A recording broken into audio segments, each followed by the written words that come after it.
the operation nice and fitty.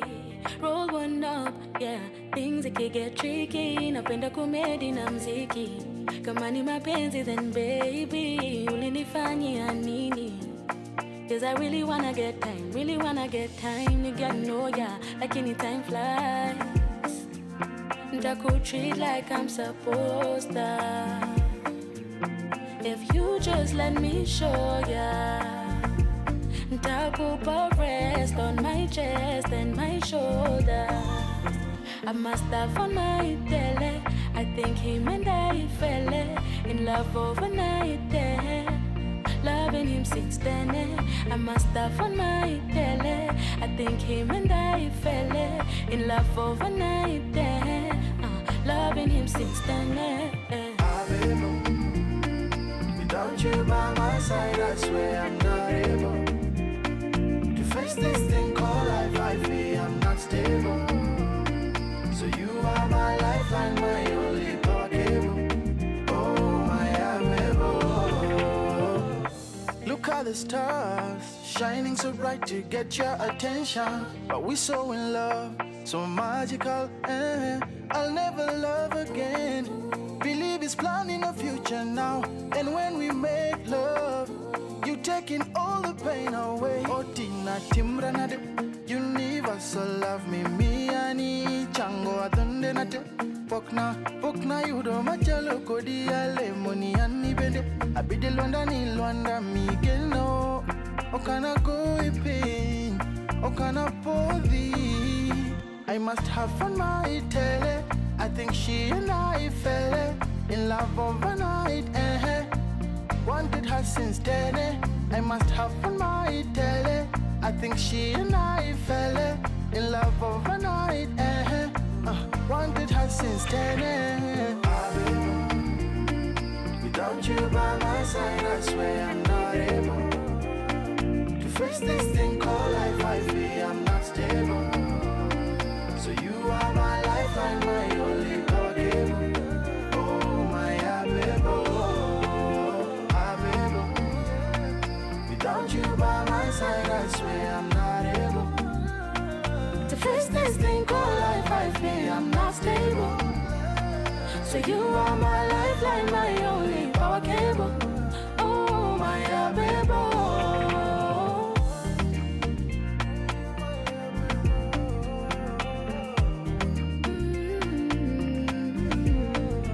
Was so scared to fall in love again, but your touch is everything.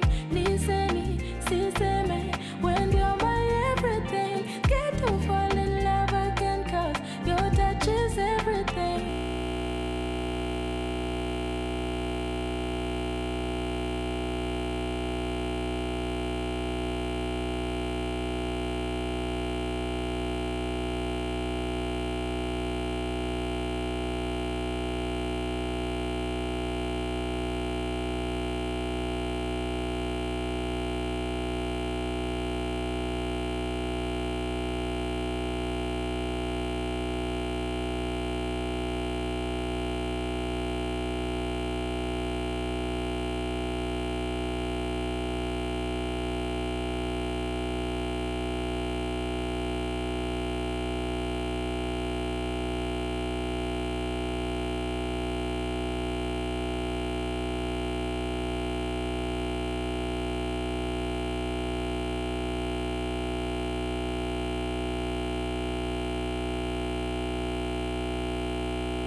ngoma.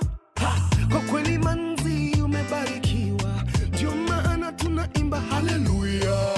I wish I could be your shoe, I would have such a beautiful view. And if I was the slit on your dress, my goal in life would be to aim for the highest. If only I could be your body lotion, I would walk with undivided devotion.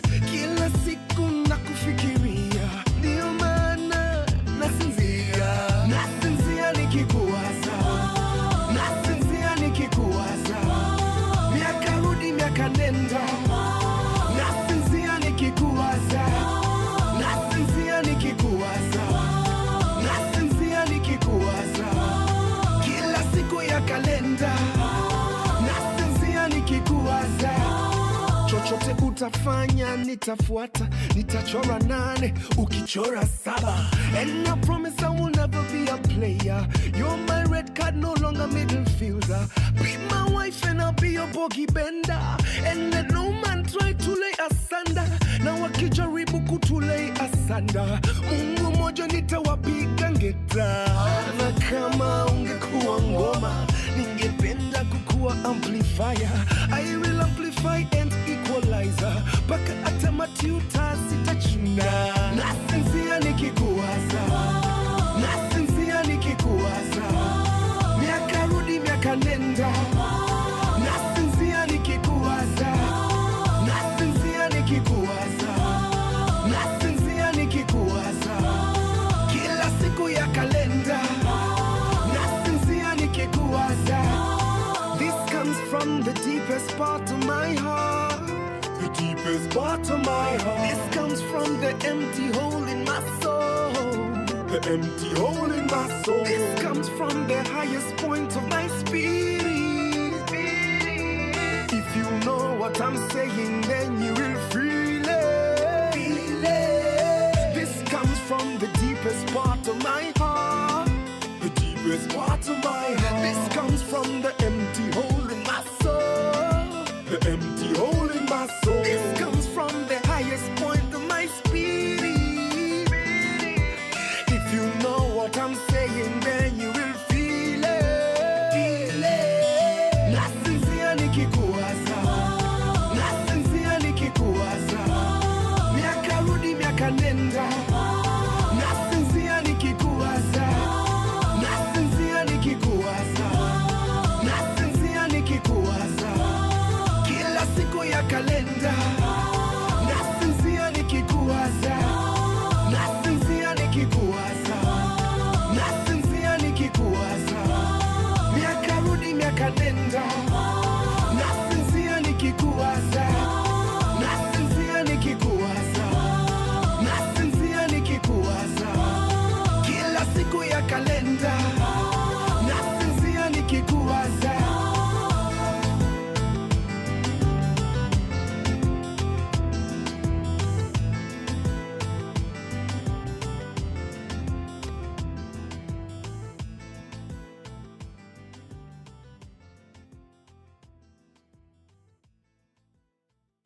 From sunrise to sunset, all day and night. Our radio.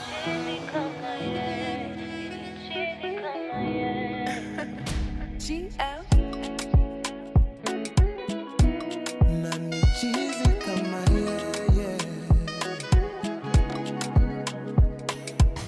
I've been faded, I've been naked, in different places, many faces, X-rated, yeah. I've been patient, I've been waiting.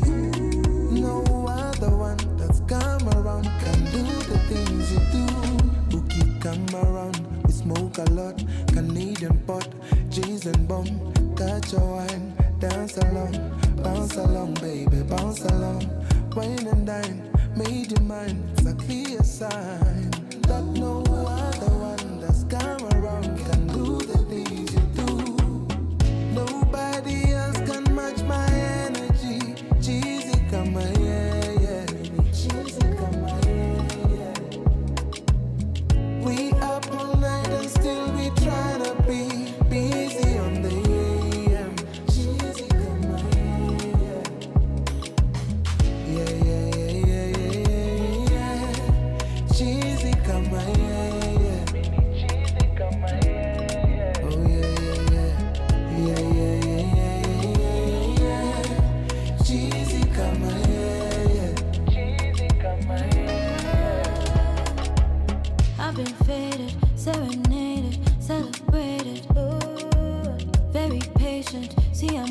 so complicated.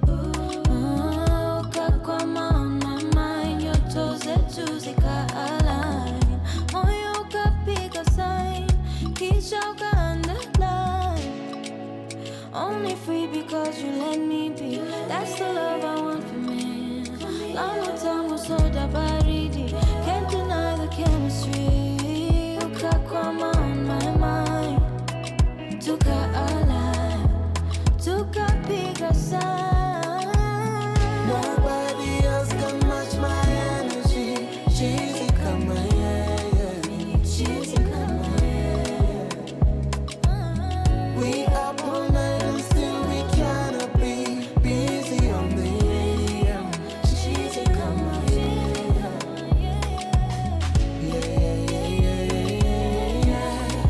Cheesy kama yeah.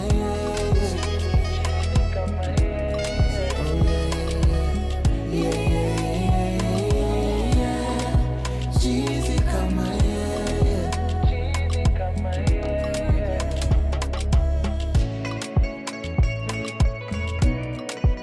Cheesy kama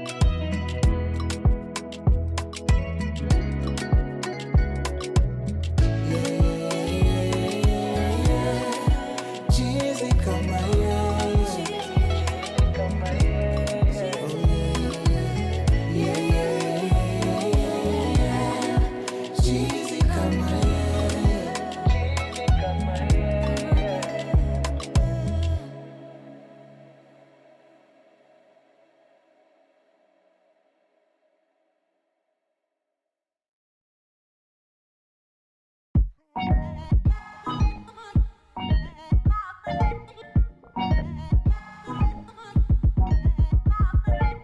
Wagwan Nairobi, y'all know what it is.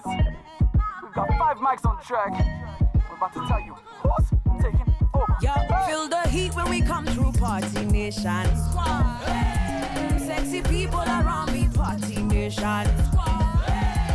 All of them and them looking so fly.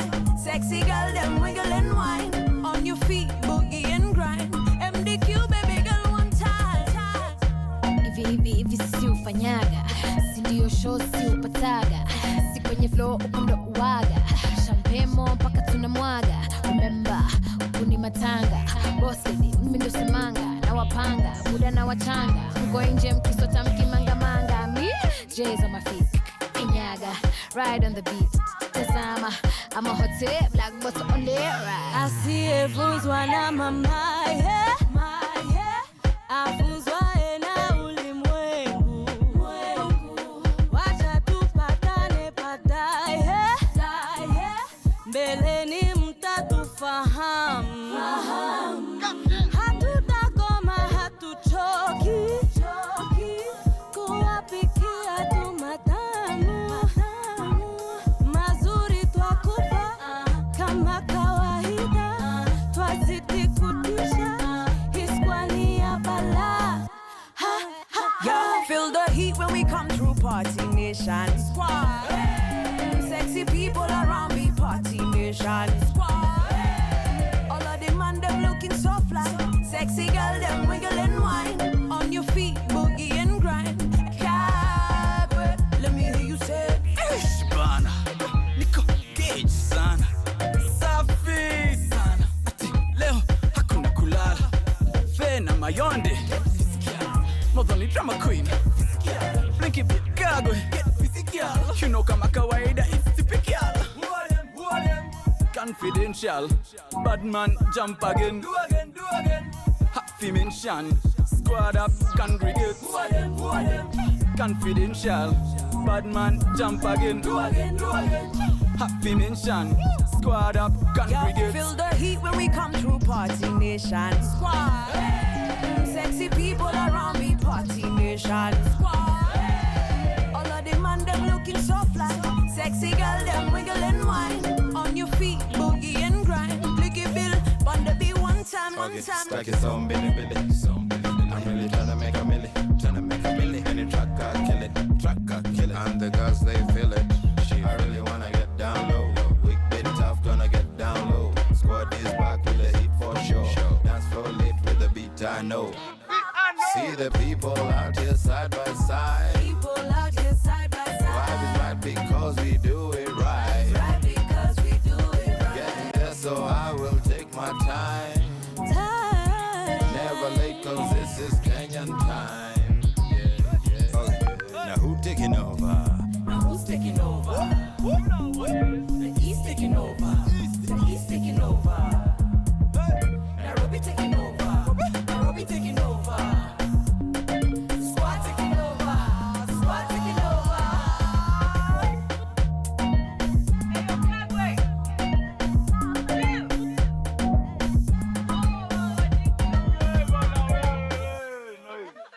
Just noise for the studio guys. From sunrise to sunset, all day and night. Power Radio.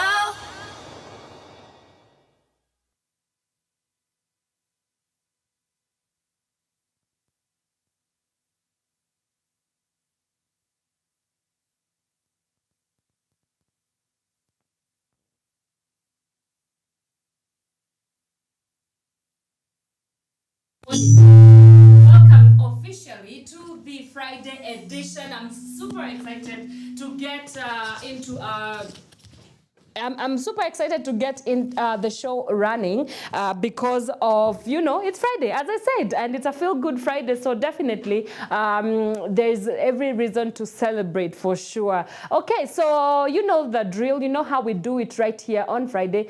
We start off, of course, with the day's traffic updates. Got to let you know what is happening along these streets of Nairobi. And then we will get into our entertainment fix, which is the new thing that we are doing on our Friday edition of the Power Morning Drive Show. You know, it being a Friday, we've been talking about series during the week. It's time for us to at least spotlight artists and then what is happening in the art scene and entertainment scene as well. And then later on, I will be joined by a amazing poet, Mr. Bay Poet himself. He's joining us shortly as he tells us, first of all, he's going to be featured on the Get a Job poetry showcase that we highlighted last week by Joshua Poet. But also we will get to know a little bit more about Bay as a poet and his journey towards artistry and everything in between. So that is a conversation that you definitely should not miss out on. So without any further ado, let me put you on how you can get in touch with us on our socials. Find us along all platforms where we are also streaming live: Twitter, Facebook. We're also on YouTube. The handle is Power Radio. That is P-A-W-A and not Power for P-O-W-E-R. I see some people putting that right there, but no, it's P-A-W-A Radio across all platforms. While you are on our YouTube channel, please subscribe. We need those numbers hiked so that we can share the goodies with everybody that gets to tune into our conversations as well. So you can also find us on our website. We are on www.power254.org/Power Radio. You can also call in, text in live, or send us a voice note on our line, which is 0748-379-231 as well. All right. Now that that's out of the way, let me do a quick look at what is happening on our traffic situation this morning. And of course, I start off with the high and mighty Thika Superhighway, and I can see traffic starts, the build-up starts all the way from Survey as you make your way towards town. I can also see the same situation happening along Kiambu Road this morning. The traffic starts just shortly after the DCI as you make your way towards town. Let's see what's happening along Limuru Road. Limuru Road, today is not looking too shabby. The traffic starts all the way from the KTTC. No, that is not right. From the UNEP area as you make your way towards the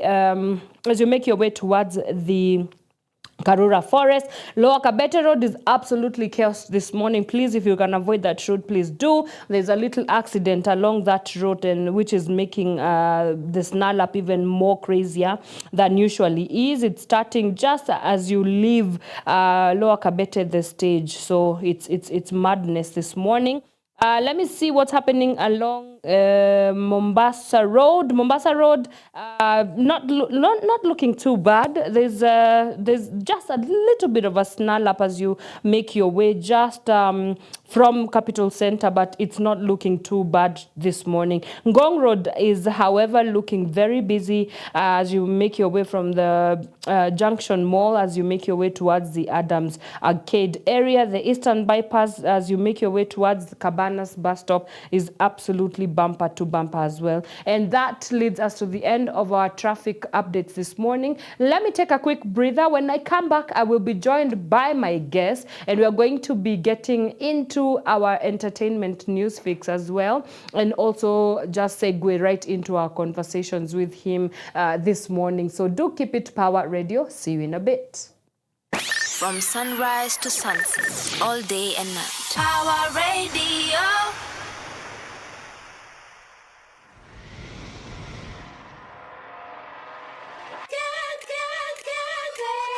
I come a girl a week ago, come a movie and a pizza dough. You've been gone for so long, I started think you're creeping though. I never had to sleep alone. When I call you, don't pick up the phone. Let me break the sign down, down, down, down. My credit card, she's spending. She's spending, spending. Friend request is spending. All this time, so many lies she just been inventing. Inventing, venting, long time pretending. I don't know. But I can't lie. Relationship goodbye. Got you creeping, creeping, creeping. Got you creeping, creeping, creeping. Hey, no more Mr. Nice Guy. I'm sick of you and your type. Got you creeping, creeping, creeping. Got you creeping, creeping, creeping. Hey, just about a week ago, when I met her, we were so in love. Like a gift from the stars. Girl got a man sleeping, yo. She a party on the weekend, though. Weekdays and even Easter, bro. She done mash up my life, life, life, life. She has spent the time requesting, Facebook requesting, questing, double tapping, commenting.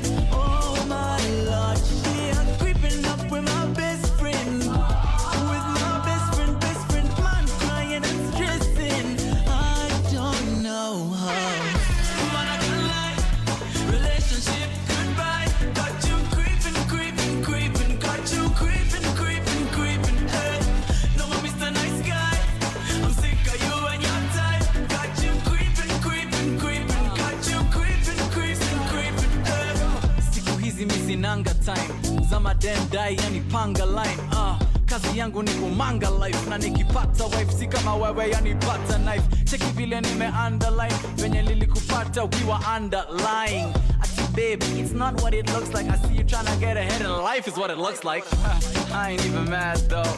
All of the Bordeaux and Chateaus went straight to my head like afros. And now I'm combing it out with some match dough. And did you think I'd plateau? Fall on my face in front of all of the space. But be sure I'm gonna wave to you when I drive out this place with my Lambo. Hey, me not fi have time. Me not fi have time for this, nah. Me not fi have time for all this paranoia, paranoia, paranoia, paranoia. Me not fi have time. Me not fi have time for this, no. Me not fi have time for all this paranoia, paranoia, paranoia, paranoia. Me not fi have time. Me not fi have time for this, nah. Me not fi have time for all this paranoia, paranoia, paranoia, paranoia. Me not fi have time. Me not fi have time for this, no. Me not fi have time for all this paranoia, paranoia, paranoia, paranoia. Relationship goodbye. Got you creeping, creeping, creeping. Got you creeping, creeping, creeping. Hey, no more Mr. Nice Guy. I'm sick of you and your type. Got you creeping, creeping, creeping. Got you creeping, creeping, creeping. Hey, man, I can't lie. Relationship goodbye. Got you creeping, creeping, creeping. Got you creeping.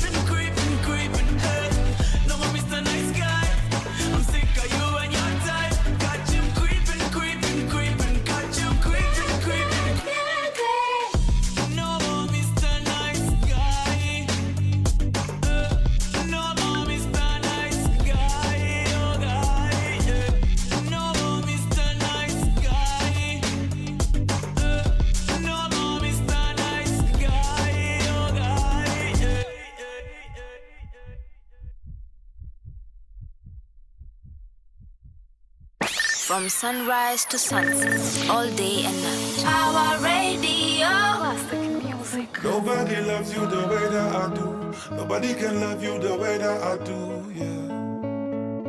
Maybe nobody loves me the way that you do. Nobody can love you the way that I do. Ukisikia nafunga ndoa, marry you. Menisafisha madoa, niko wingu la blue. I'm gonna stick with you for wherever I'm coming through. Mambo yakienda mbaya, I'm gonna keep you cool. Kama ulisafa sahau, karibu sapa. Kwa bahati nzuri mapenzi yanaishi hapa. Sikio umenipata, sina matata. Jisifie wakapendeza, takwa cash mkononi kwenye mahitaji. Takupenda moyoni nikupe nafasi. Takwa rambo rindoni vita maji. Sitokutenda kutenga, sitokujaji. Naomba sana, naomba dua, nisije zingua. Nobody watasema sana, wataongea, wazidi umbea. But nobody. Oh, and I know you're the one for my heart and soul. Nobody can love me the way that you do. Nobody can love me the way that you do.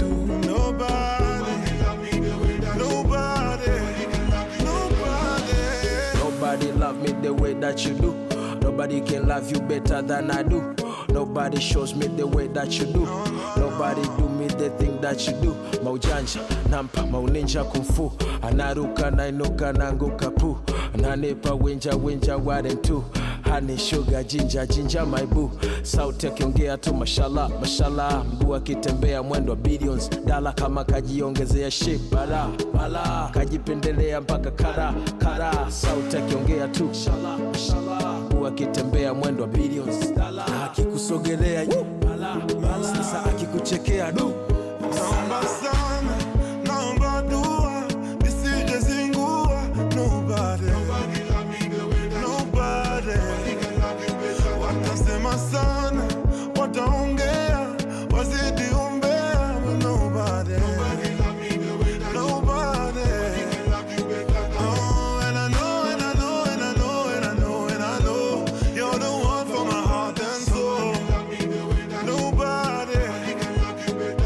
Nobody can love me the way that you do.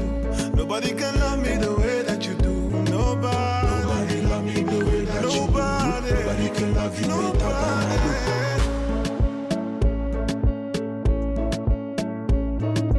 Nobody love me the way that you do. Nobody can love you better than I do.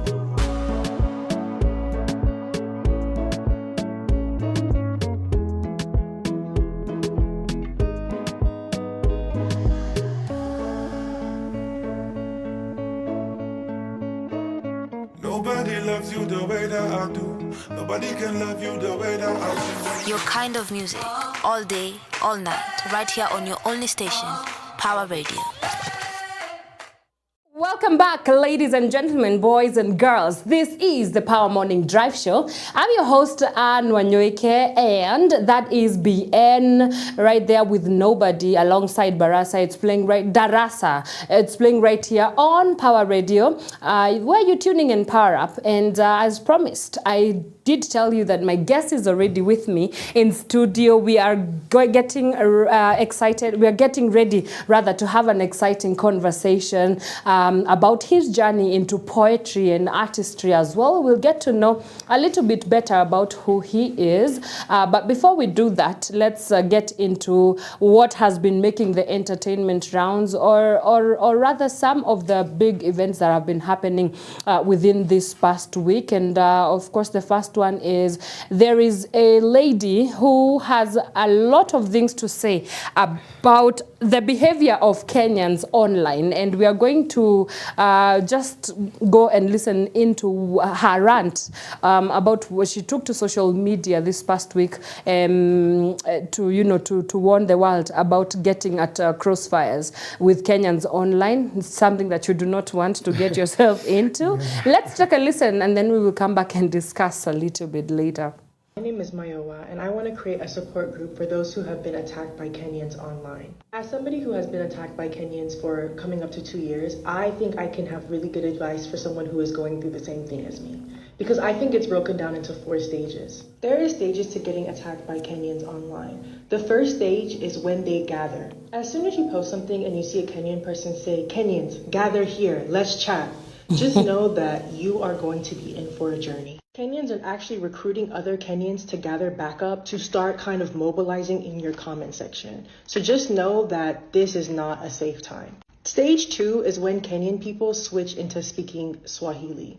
As soon as you see them speaking Swahili and using this emoji, just know that they are probably telling some of the most cruel and funny jokes about you that you've ever seen, and you do not want to translate those jokes. Do not translate it.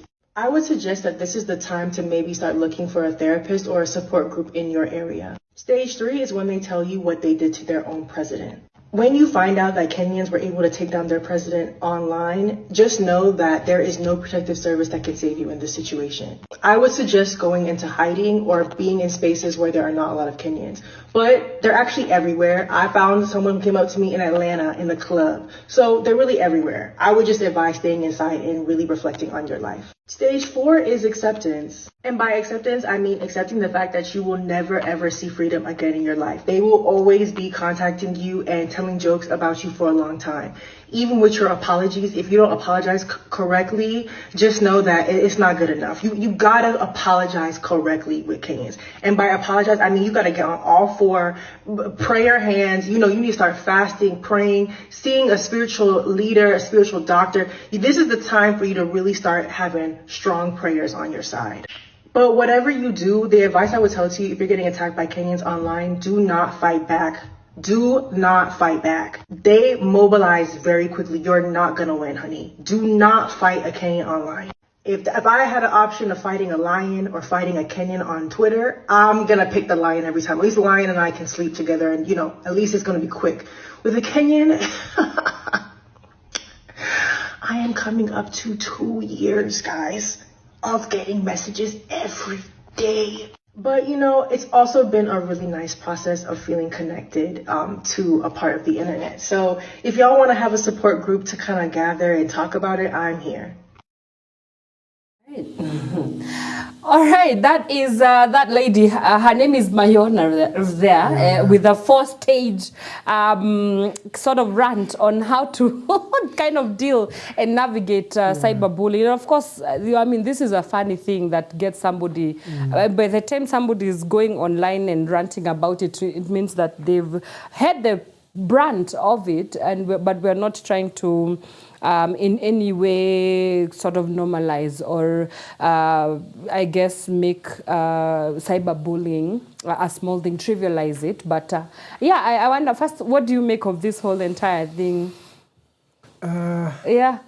First thing is that, we're actually growing into a world where people are becoming really, really comfortable behind the screens, right? Because you're behind the screen, of course. You can literally say anything that you want. And one thing is that we have 2 different personalities or more. The person who is in the public eye and when you're physically in the public, and now when you're just kind of public in a social space, like in a digital space. So those 2 things kind of, with the person you are behind in your phone or behind the screen, more so isn't the person who you are when you're interacting socially with other people physically. Right. So I think that is the first problem. Out of the stages she actually talked about, of course, I'm sure, I did not see the video and maybe the TikTok version of it, but I'm sure the comments were not nice. They were nuts. They were absolutely nuts. Yeah, because one thing I've noticed, especially in this social media space, is that Kenyans are really funny. Even in stuff that really are strong sometimes, they always find a way to light it up. And when they light it up, it often comes off not in a way that maybe most would expect it, right? It's not just easing the moment, it's just, softly brushing off or whatever. It's kind of like you putting something else, you're lighting it up by actually instilling something else on top of it, which is really, really bad. And but I also could say they know when something is bad and they know it's bad, right? The same person who's actually doing that, maybe just commenting negatively, of course, if it was on their position, they would really, really try to escape that, the same thing, right? I think that's the other side. They know when something is bad. For example, you can look at the the political space when they kind of got into it. They know this is our future, and they were ready to take on the stand, like to just demand that, right? But out of all of this, I can also say that the lady did something good, right? At the end, the fourth point I can say is my favorite. Acceptance? Yeah. Acceptance. Yeah. Understand that you're never going to win a fight against Kenyans. And if you actually come across anyone trying to pick something up with you, just take the L and just sit back. You know, you don't have to win this, because when you win, what's the cost, right? I mean, you have to like pay something, and it kind of takes an effort for you to go out there and actually do it, right? And overall, it kind of just takes away your peace as a person. As you continue to fight for it, fighting for your peace, you can choose to ignore it. Right. I mean, I think a couple of years ago when J. Cole and the rappers game, the big three is J. Cole, Kendrick, and Dre got into the game, right? After J. Cole kind of just uploaded the Might Delete Later mixtape. Oh, I remember that. Yeah, that time was crazy. He had shows a couple of days later, and he had to like just publicly open it, right? Like, guys, I've had peace for 10 years. Don't disrupt it. Yeah, don't disrupt it. Just getting into this mess took away peace that I never knew that was so important until just a few days ago.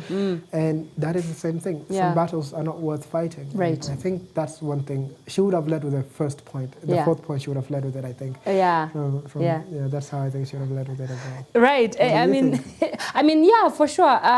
It's kind of dicey. I mean, Kenyans will definitely find a way to make fun of any situation. It's always a good time, TikTok. But now the bullying, when it becomes out of hand, I'm not a fan of that for sure. But she's got some valid points there. Yeah. And speaking of somebody who has had a fair share deal of bullying online as well, is Charlie Kirk, who unfortunately was assassinated, and I think faithfuls are calling it a martyrdom. He was martyred because he was a Christian, and we know that for those who do not know, Charlie Kirk was I would say a socio-political commentator, educator perhaps as well, who was very bold about speaking his mind, mostly leaning towards the right, the rightist or conservative, the conservative side in the US, and very Christian leaning, but used that as a lens to sort of explain a lot of political and social occurrences. And so while addressing a crowd at Utah University yesterday, he was shot dead through his throat. And for a long time, people have been feeling that he's very intolerant, and some of them felt as if he has very loud, not loud, but what's the word that they used to call him? Radical, yes, radical. To which, of course, every time that sort of came up is that America is intolerant because they cannot stand somebody who stands for the truth. So, I mean, it's a whirlwind right now. First of all, may his soul rest in peace, and condolences to his family. But yeah, did you get a chance to check out some of Charlie Kirk's work? Charlie Kirk is... I can say is a prominent leader, especially in the activism advocacy world. I'm an advocate myself, and I do bits of activism here and there as well. Cool. I'm a South Sudanese refugee, born and raised in Kakuma refugee camp. Wow, okay. So I've lived in Kenya my entire life. I've never left Kenya. And being in the refugee space as well, kind of, it shapes you as a leader when you see the injustices or the things that are happening that you really want the world to know as well. And from a personal point of view, looking at what Charlie Kirk stood for was something really important, right? He has his political views and he had his religious views. And on both ends, he was not so, it was not so kind of close-minded, right? To a point that, okay, this is what I believe and this is what I know is true. He was like, yes, this is what I believe, this is what I know is true, and your ideas matters, right? He literally goes on open conversations, like, hey, let's talk about this, right? And personally, I've seen, like, the world is growing to becoming more ignorant and also silent. Not silent in the point of wanting to listen. It's becoming silent to the point of shutting down everything that's making some noise, right? If you want to talk about any injustice and maybe trying to say another side of the story, they wouldn't want to listen to that, right? Whatever story that you get to first, that is what you stick with. And that when that story kind of just fits your whole kind of premeditated idea of what is true and what is right for you, you close off any other point of you getting to like listen to the other person and getting to hear the other story. And for someone like Charlie Kirk, the only thing he wanted people to know is that any idea can be debated. Right. Most of what Cliff, the pastor, does. He goes on and have open conversations, right? He's not going out there telling people that, hey, I know everything, right? He goes out there and says, this is what is. This is the truth, right? Challenge it all you want. Open up your mind, and this is what it is. Let's right? Because have a dialogue. Exactly. I mean, that's exactly even what the Messiah himself said. Know the truth, and the truth shall set you free. Right? So we are all bound with by our own ideas. And what Charlie Kirk stood for, honestly, I cannot say I'm an avid follower of his work, but I kind of understand a few things that it stands for as well. And his boldness will be remembered. And out of all, we're all human beings. Despite our political views, we are all breathing the same oxygen, right? The same red blood is running in our veins, and nothing should ever be justified for you to kind of just take another person's life because you have a different view. Of course, even if they are conservative. I mean, come on. This is what we've led with. There's some things that you can agree that is on the conservative side, right? But even if you don't fully agree, you're a conservative, you're a liberal, all of those things stand because, I mean, that is the duality of existence, right? Everything is known on the negative and the positive. A battery works because there's a negative and a positive side, right? That's how it is powered. If there isn't maybe another idea of the same thing, maybe a positive idea, how else would we know good, right? We know good because there is a concept of evil, right? We know living is good because because of how we feel when someone dies. If those two sides are not there, we wouldn't really know what's actually in the like in the center that we really know, okay, this is what we should stand for, because it's kind of results to the good of everyone involved, right? There's a positive impact for it. So it is not justified for you to be driven into violence because someone else shares a different idea. Right. I think the best step is always try to kind of put yourself in their shoes. And the ideas, because there's nothing like a good debate if you both cannot open your ears to listen. That's true. Oh, those are bars on bars. And that leads us to the end of our news roundup this morning. I just want us to just segue right into our conversation. And I just realized that we didn't even give you time to introduce yourself, but it's okay. You can introduce yourself right now.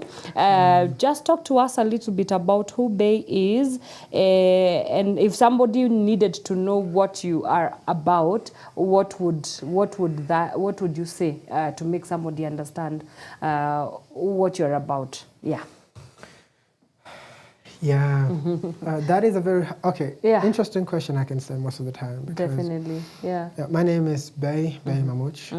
It's Mamouche Bay Mamouche, either way. All right.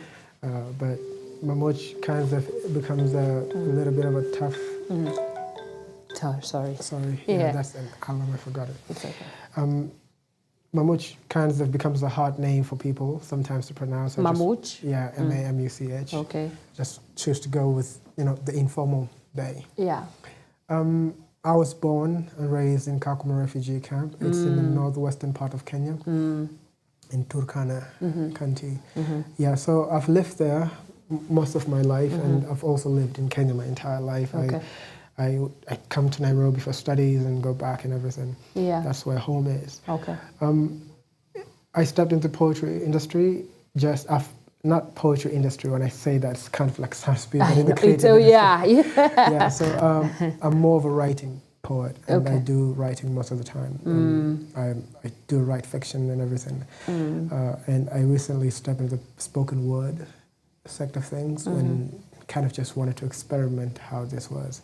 And also, as an advocate also and a refugee leader, it's kind of brought me into the space to really see how better we can connect, because I feel like stories connect us more. Right. And I always say this, open yourself up to actually be transformed by another person's story. Yeah. Right? We might be from different backgrounds, but the only way I could see the world maybe in a different light could be from your story. So I have to open up myself for that. So going back to the first question is, how would you describe Mamuchi if you're going to obey, if you're going to telling a new person who doesn't know about him? Yeah. Kind of putting that in the word will take us a few seconds. Yeah, well, that should not be a hard job for a poet. Of course. Constellating words. Shouldn't be a hard job, but again, thinking about the right word is another problem. So you can easily state it out. So I can say,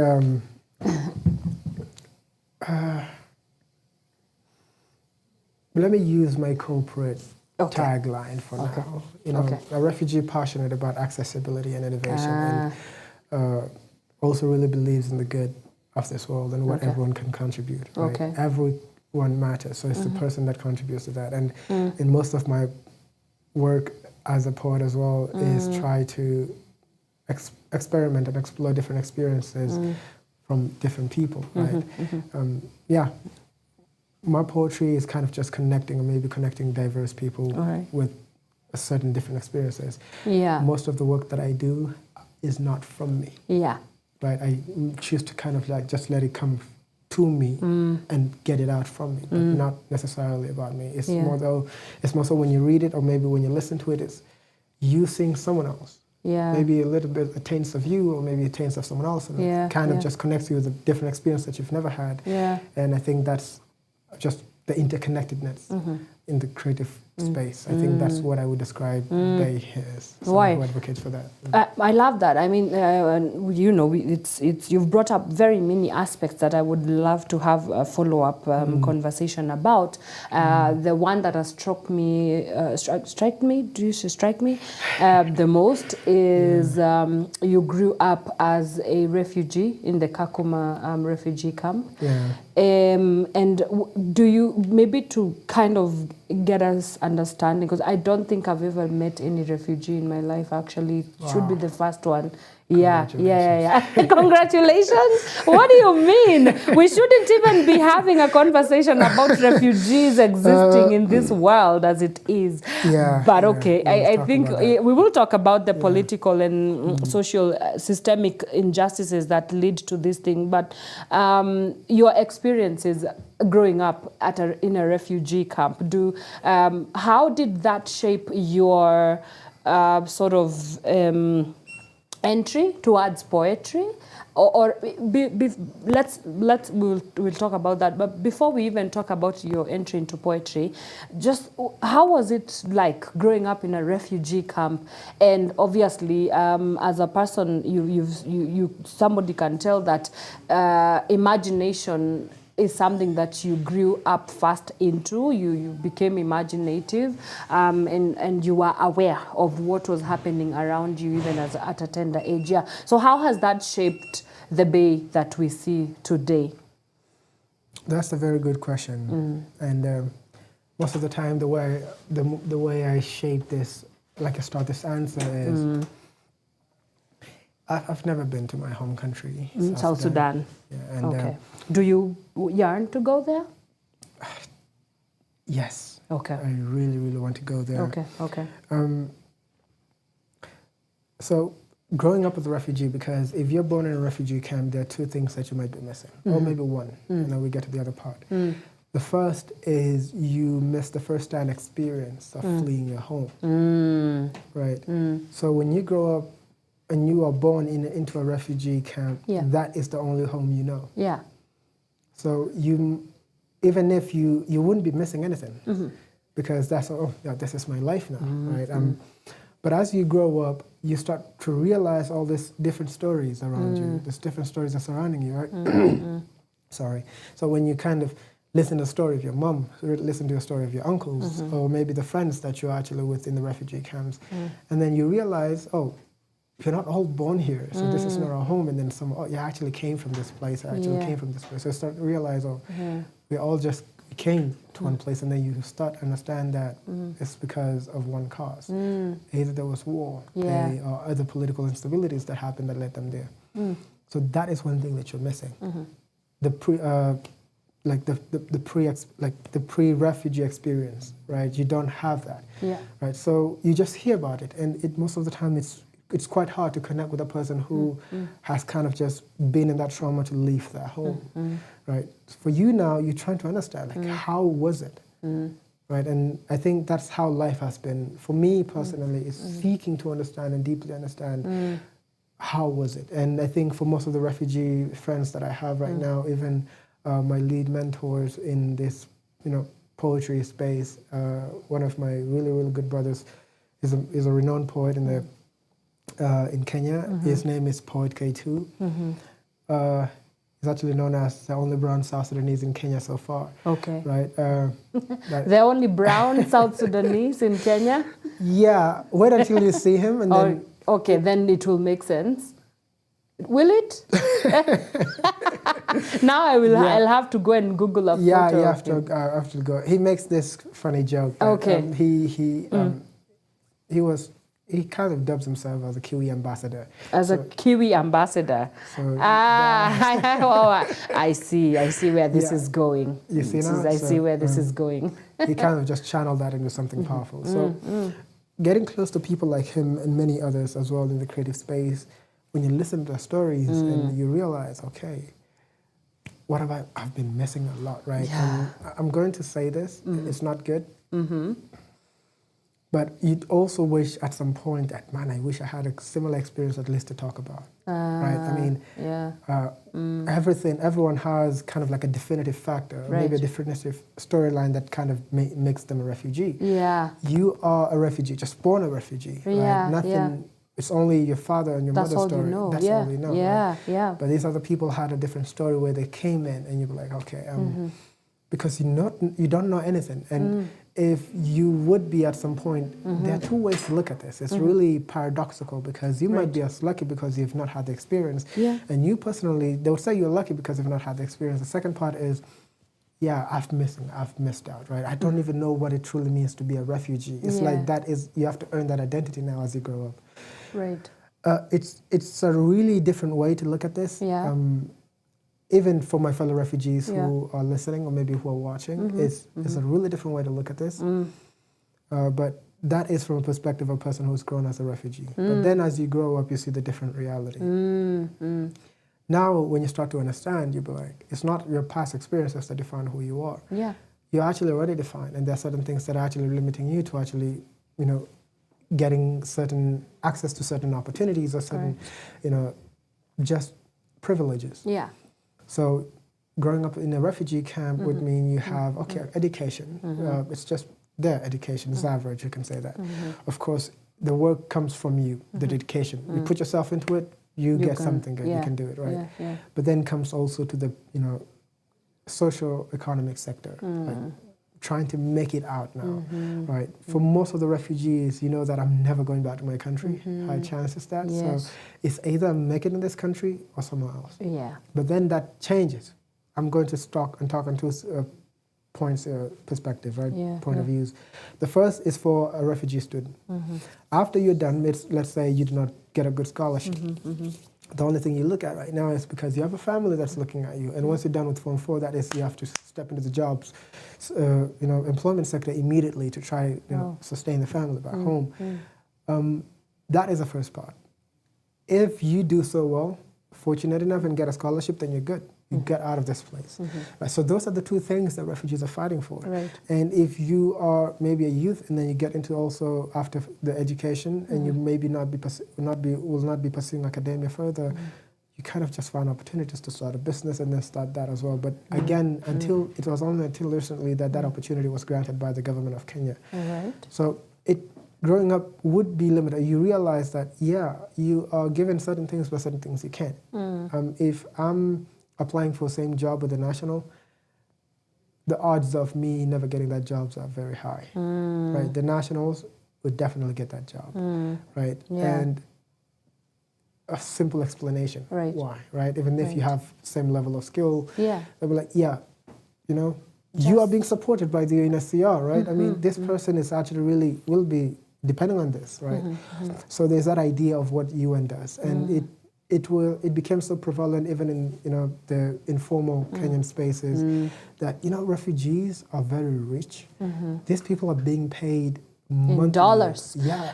I've always known, it's not even, that's the perception out here. By the way, tunasemanga Kenya, South Sudanese people ni mababi kuruka. Wao ni wanaishingi Lavington, Kileleshwa. You guys are balling in the eyes of Kenyans, but I guess ignorance, good grief. Yeah. Yeah. You know, just like we started this, it's what you choose to see. Right. It's what you choose to see. Right. Right. We all have something that we choose to see, right? And I think that's the same thing that has been for the refugee story. You also have something you choose to see, even from the refugees themselves. Right. So the experience coming up, I could go on, but the experience, it's you kind of conflicting with the idea of what does it really mean to be a refugee? Am I even a refugee in the eyes of everyone because you lack the pre-refugee experience? Or the pre-fleeing experience, and then you come again as you grow up, you realize, okay, who really am I? You have that identity crisis as you grow up and everything. Right. And then after you get to the space, you realize it's only you and only you now. A lot of people are even, some of them are even considering to become Kenyan citizens because they can't be limited any longer. Right? So it has been is it not obvious? You just don't get granted Kenyan citizenship just because you were born here and grew up in a refugee camp, for example? Well, like, for example, are you a Kenyan citizen? Have you been granted that? No. Have you been applying? I've not tried applying. Okay. But I've heard of people that have tried applying, and I've heard of people that have applied and successfully got it as well. Yeah. Why is that? That's so frustrating. Yeah, I know. I wouldn't really say I'm familiar with the Kenyan Constitution. Oh, okay. But I'm aware, there's something like, you know, born in Kenya, you can actually access the, you know, right? So, but that sometimes is really, really difficult. Right. Even if you lived more years in Kenya, you can actually get it. Just that. I'm not sure. Maybe someone can fact check. But it's really tough. It's really, really, I can only tough. imagine. Right. Even Kenyan citizens themselves don't get IDs easily. I was going to say the same thing. It takes a long time. So for you to actually try to get to the system, it becomes really difficult as well. Right. So it's kind of like been a whole you know, constant battle here and there. You want to give it up, but again, you realize that's what us builders is for. So that's kind of now speaking about the experience, which would lead now to the advocacy part. Gotcha.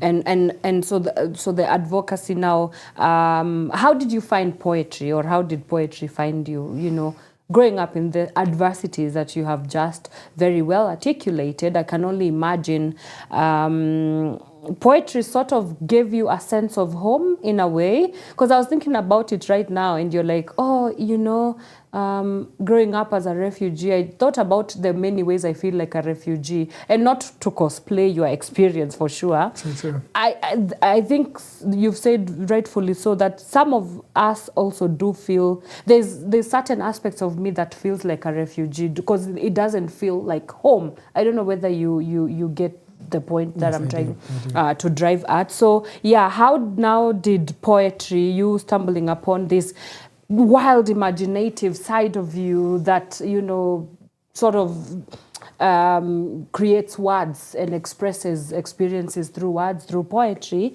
First, how did you stumble upon poetry, or how did you discover that you want to get into poetry? But secondly, has poetry become like a sort of sense of home for you? And if not, how do you find a sense of home with what you have right now? Yeah. That's a really good question. You say this. You say this all the time. Yeah, I must say this all the time. You must say all the time. Because it really is. you know, opens up my mind to trying to bring ideas. And as Look at me changing lives. Yeah. Of course you are. Okay. The first thing I would say most of the time is for a person who've had the worst experience of their life, if you try to get in that person's mind and try to look at what they're trying to imagine the future would be, it would be the total opposite of what they experienced. Right? So if you had your worst nightmare, let's say in the past 5 years, in the next 5 years, whatever you would be wishing for and kind of really dreaming about would be the total opposite of whatever happened.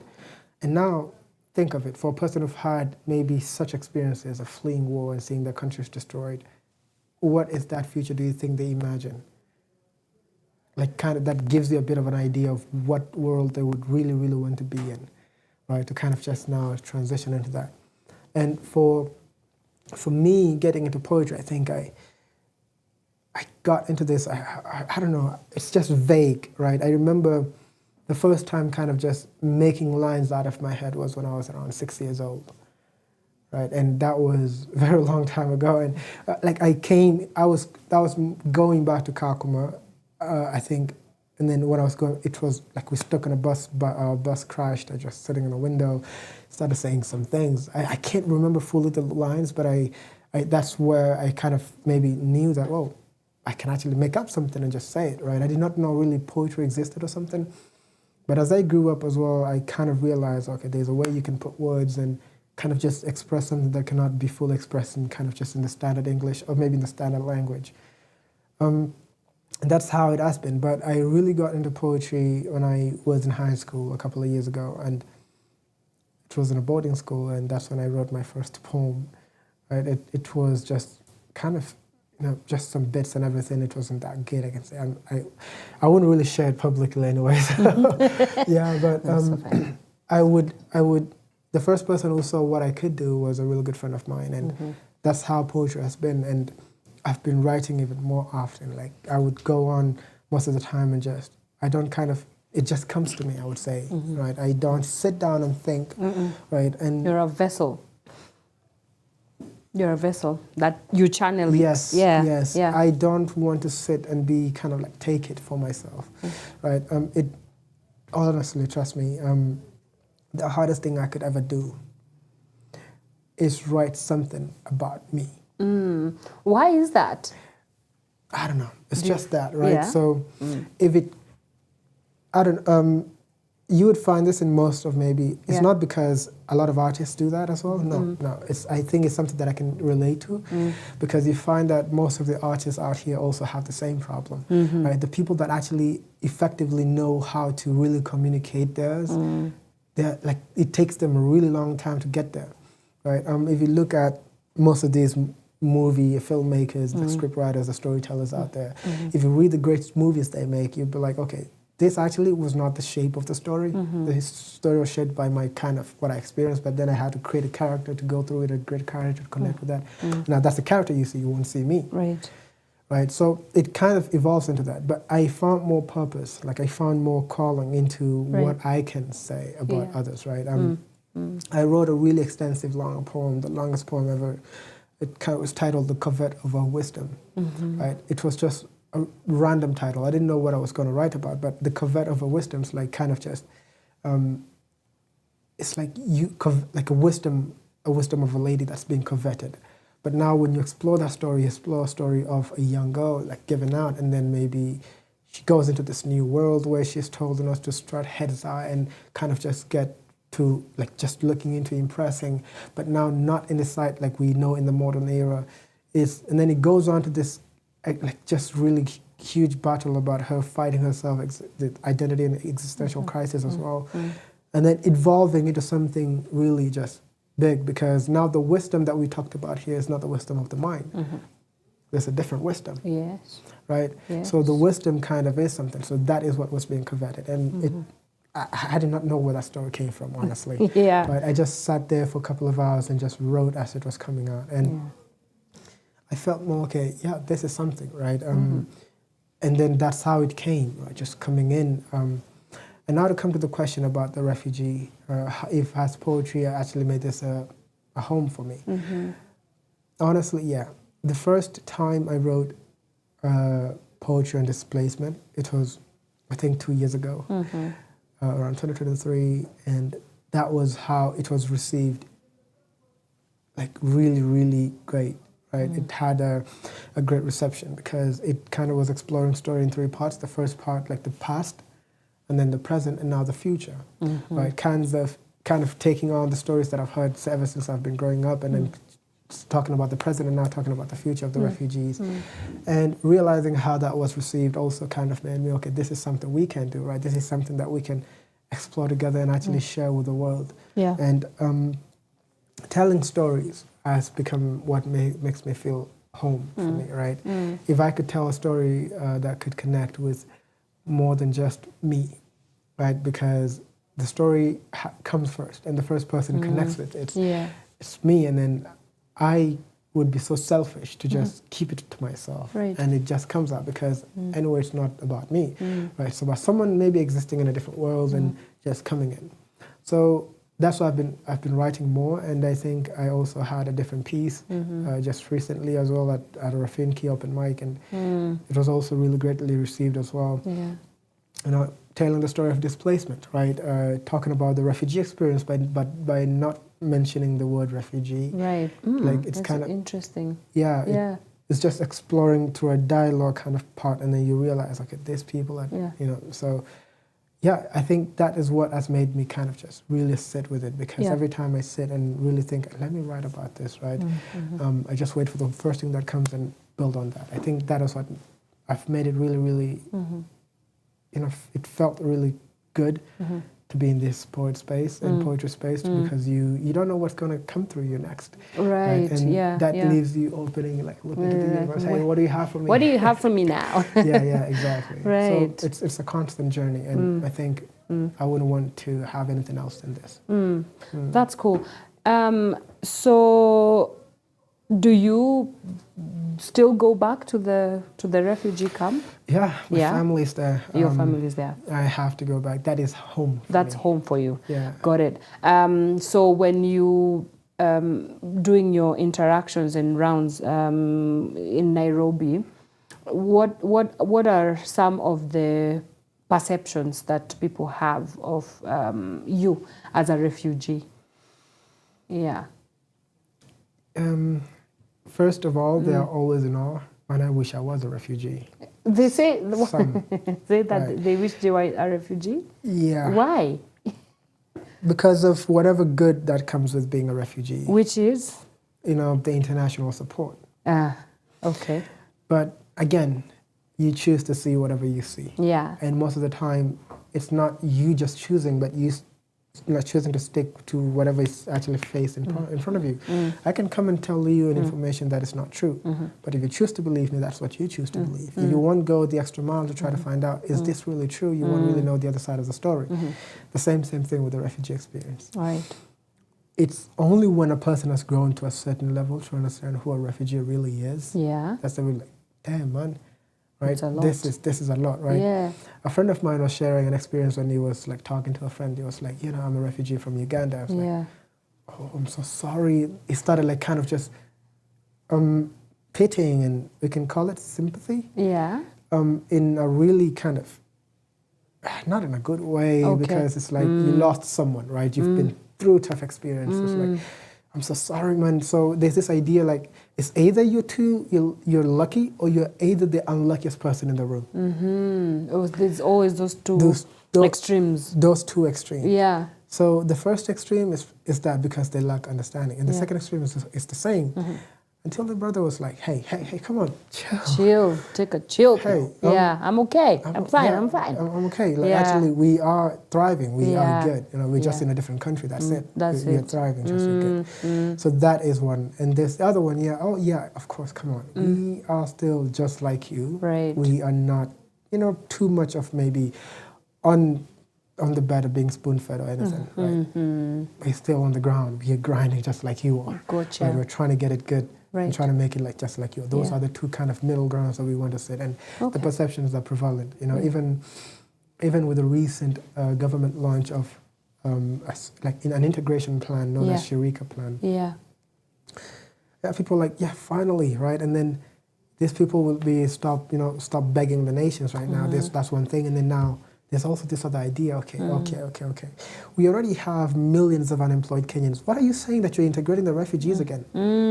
So there's always something new. There's always something new. Yeah. So it's kind of like, no matter how you would say refugees are accepted, I'm personally and many others are really grateful to the Kenyan government that we actually have an opportunity to to build something else off from this country.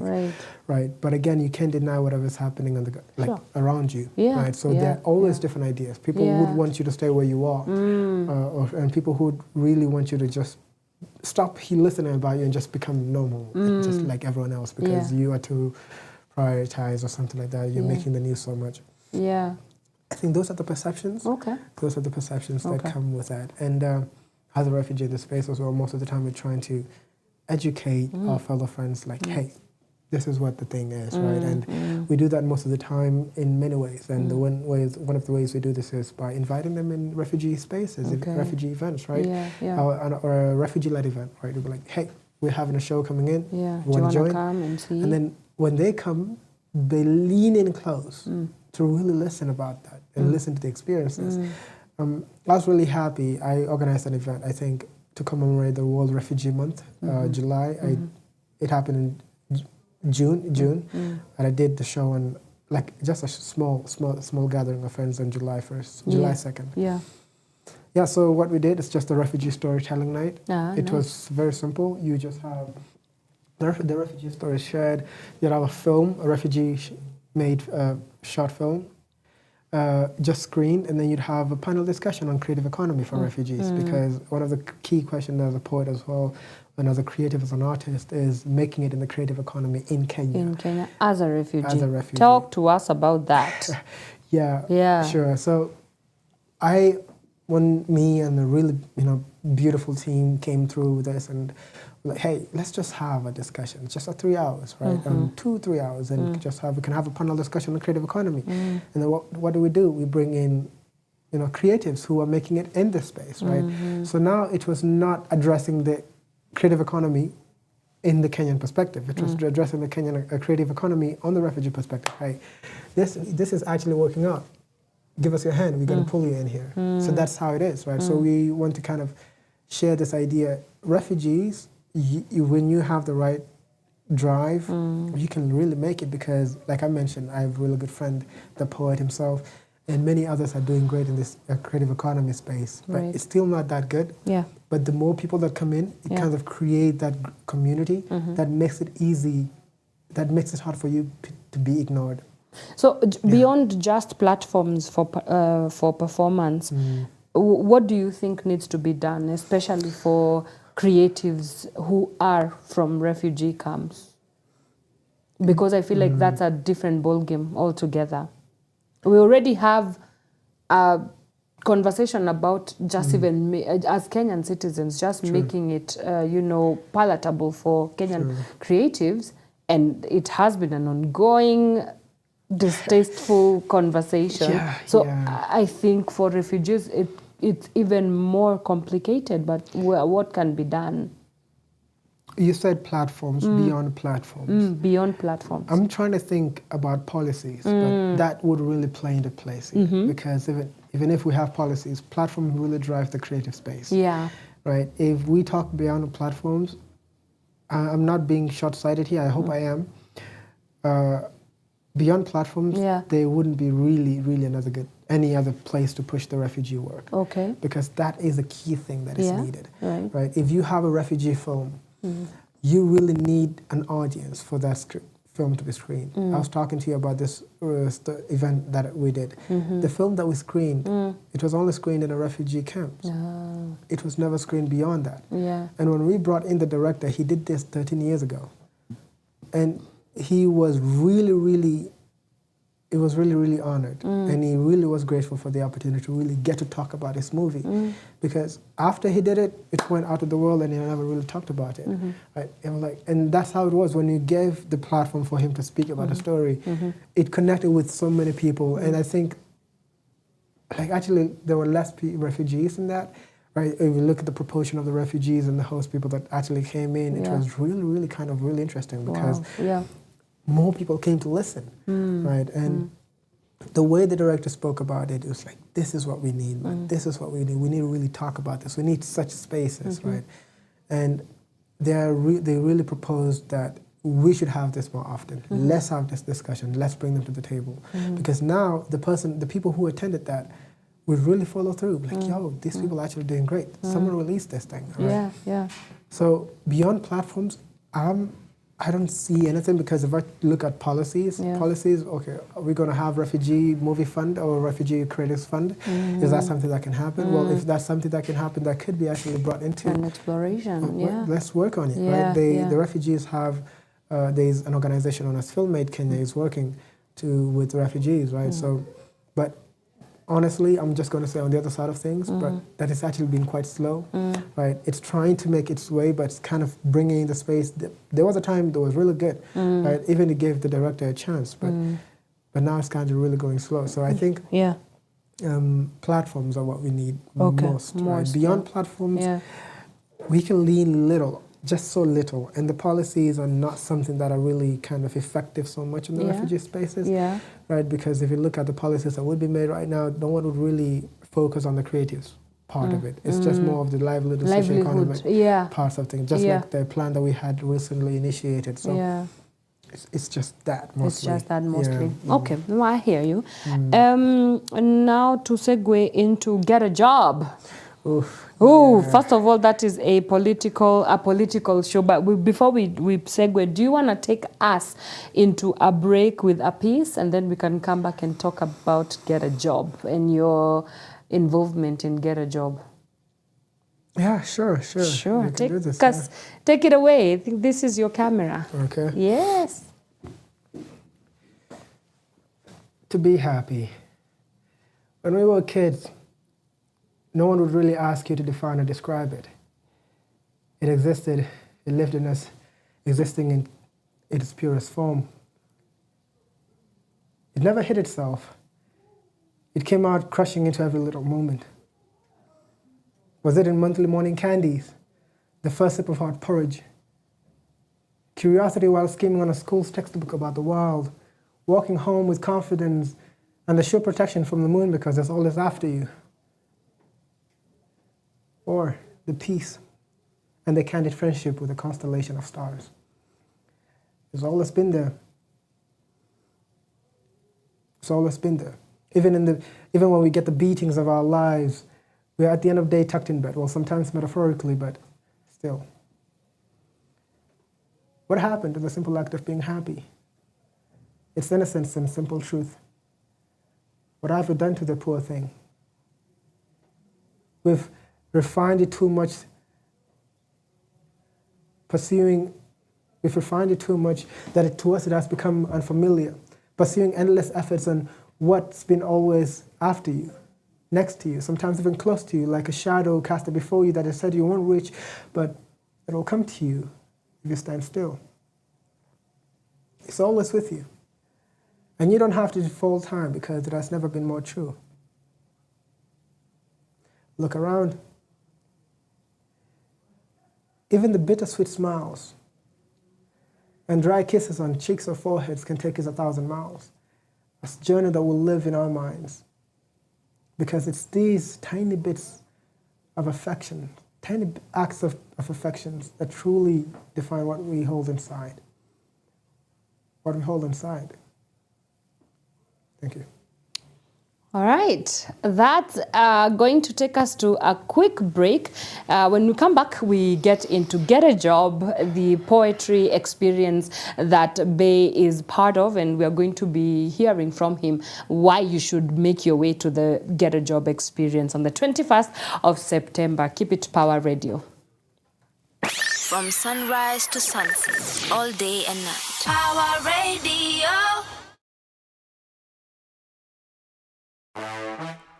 Remix!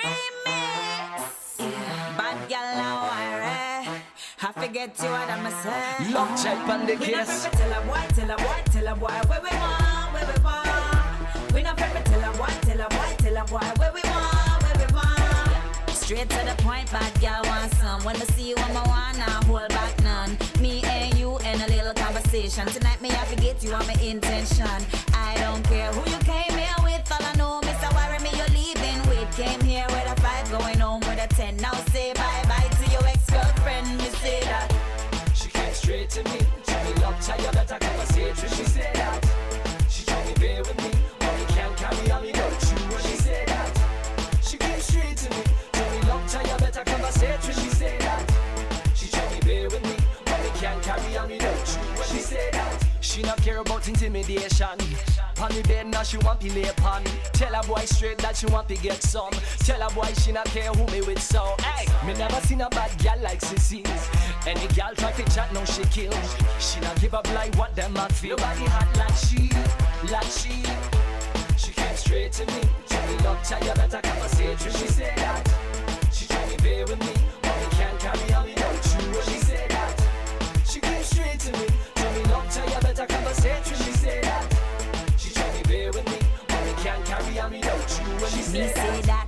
Bad girl chat, I forget what I want. We say that. Some girl wish and hope and stress. I get what I want, oh yeah, oh yeah. Cause any man don't want me, I forget me, I forget. Can't get you, never seen that yet. No, no, no, all I get is yes. So give it up, boy, cause me are the best, so she yeah. want to treat me, she want to be with me. She want to settle down and to give me pick me. Won't leave a girl, you want to come and she with me. But when a girl I come, I want she put her in me. She want to treat me, she want to be with me. She want to settle down and to give me pick me.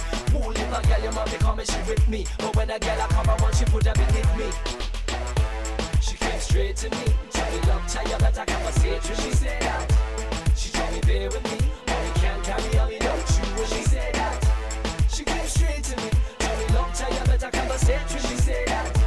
She told me bear with me. Mommy can't carry on me, don't you? When she said that. She came straight to me. Tell me love, tell you better conversation. She said that. She told me bear with me. Mommy can't carry on me, don't you? When she said that. She came straight to me. Tell me love, tell you better conversation. She said that. She told me bear with me. Mommy can't carry on me, don't you? When she said that. Yeah. Worry. Bad girl Cecile. Yeah. Yeah. You know that's the deal. Love tell you Yeah. the case. A bad girl thing. And that me say. Nairobi and Kingston combination. Yeah. Me say that. Yo, respect to G Money for the link up. Why with the love chat? Alongside bad girl Cecile. Hey, a Daredevil remix. From sunrise to sunset, all day and night. Power Radio. Nairobi and Kingston combination. Welcome back. That is Bad Girl Cecile alongside Waire the Love Child with She Said That, and it's playing right here on Power Radio. This is the Power Morning Drive Show, the Friday edition. I'm so excited. It's the weekend and it's playing right here on Power Radio. Again, we're still here with Mr. Bay Poet, and what started out as an interview to talk about poetry has turned into a whole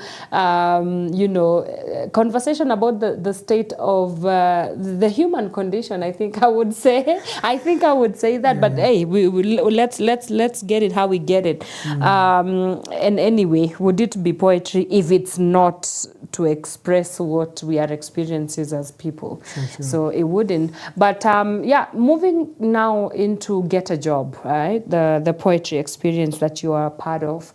How did it happen that you are part of Get a Job poetry experience? Who made the call first? Joshua, the legendary poet. Right? This guy is the sun. Right, I would just call him the sun. Right? Yeah, the sun at a rise. Yeah, so he's the sun. Right? Yeah, I really, really admire this guy. We first met last year. Okay. When I had an open mic at Ruffin Key. Open mic, and that's when I first performed by the refugee poem titled "I Am That Change." Right, and after that, we've been connecting, right? And we've been having conversations, and then recently I performed my own, right? So the guy kind of just had seen something that he saw something in me. I was like, hey, I'm having something coming up, right? And I want you to be one of the featured poets. All right. It's like, done. Bet. Right. So Right. I understand. Get a job. He was the one who reached out first, and Okay. I really, really do appreciate that as well, because Yeah. last year the show turned out to be the most relatable show that Okay. you'd actually step into. All right. Because you get in there, you have a musical experience talking about Kibandaski. Hey. Right? And then it's like, oh yeah, man, let's get into the groove, right? And you feel it. You're like, this is me. Like you see yourself even in the music that is played, even in the poetry itself. Like the experience was something really solid.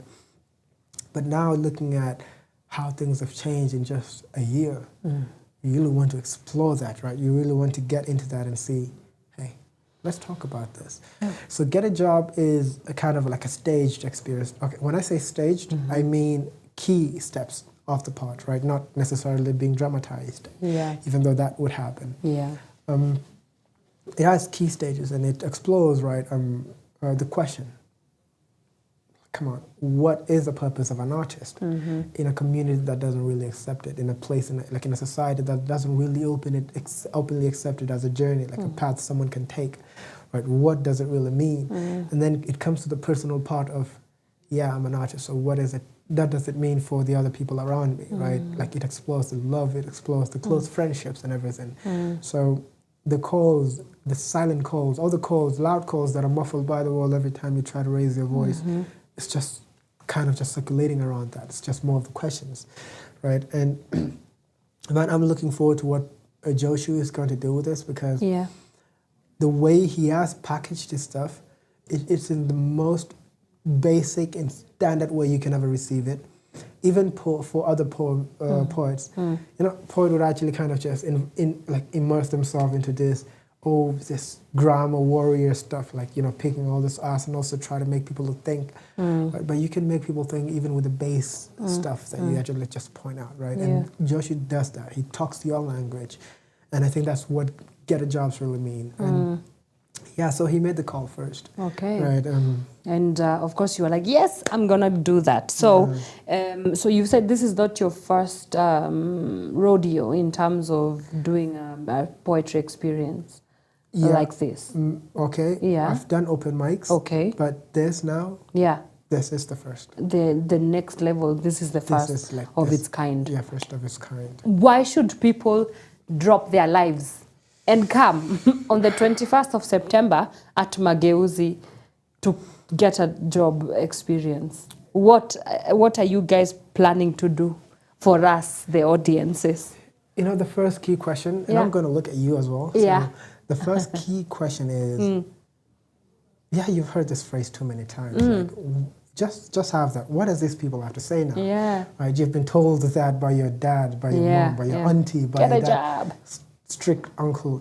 Yeah, you can't just be sitting in your room streaming all day. Go get a job or something, right? Yes. You can't just be in your room reading all day, like trying that business. It's failing sometimes. Just go get a job. And then for the artist, it's another story. Yeah. But here is the question, like, what does these people really have to say this time? I'm fed up with this word. Yeah. So I'm just daring you, and I'm daring you as well. I feel threatened. Yeah, like, you've heard this so many times, but what do we really have to tell you this time? And personally, I have something special prepared, and it's from a poetry collection that I'm working on. It's titled Letters from Babylon. Okay. And this piece that is going just dedicated for this, it's titled This Was a Dream. Right?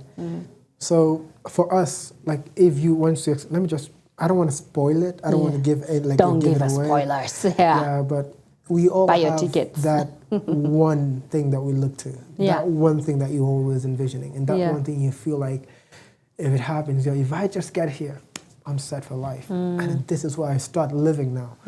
Right? As if you've been dead all this time. So.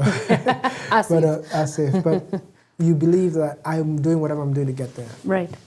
But then you get there. And then it becomes your worst nightmare. Right? What happens then? Right? Do you just sit and be ever skeptical about what life is about ever going back to sleep? It becomes a nightmare that you really wish you would start wishing that this really was a dream to wake up from. And then the question is, are you going to, just be ever skeptical about what sleep would give you if you go back and dream again? Or would you sit a little longer to try and understand why this is how this is how it is, right? Or why this happened in the first place? And the third question is, would you just get out, go and save the others that are on the similar path? So I think that is a key question in this piece. And it explodes, like it unfolds from a journey of a friend kind of writing back to another friend. Like, hey, I make it, I got here. Yeah. Right? I really like this place. Yeah. But then it unfolds when you start seeing the bigger picture of what this great city offers. Right. Like it explores a lot of themes, and I think if you get there, you would really see, it hints, it doesn't explicitly mention, but there's this graphics, it's kind of like a story. It unfolds in a storytelling format, and these graphics, you really want to actually kind of hear them.